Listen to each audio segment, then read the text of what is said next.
G'day. About once a term, I'm hoping to send to the churches a short message to encourage you in the work you're doing to make Christ known in your community. We want people to know that we're for Jesus.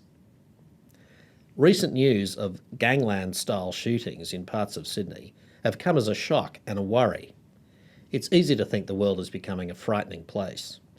Beyond those disturbing scenes on suburban streets, there are worries about global climate events, war in Europe, and as well the fear of not being able to manage the rising costs of living and keeping a roof over our heads. Surveys say that young people are frightened of not being able to buy a home, not having enough money to live comfortably, and even of not finding love. In Matthew's account of Jesus calming the storm, he tells us that when the furious squall comes up, the disciples are terrified. But when Jesus calms the storm just by speaking, Matthew says the disciples were mega terrified.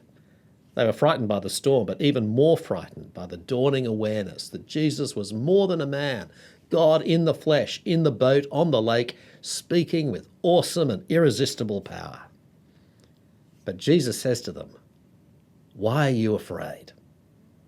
In his life, and supremely in his death and resurrection, Jesus defeats our enemies and calms our fears.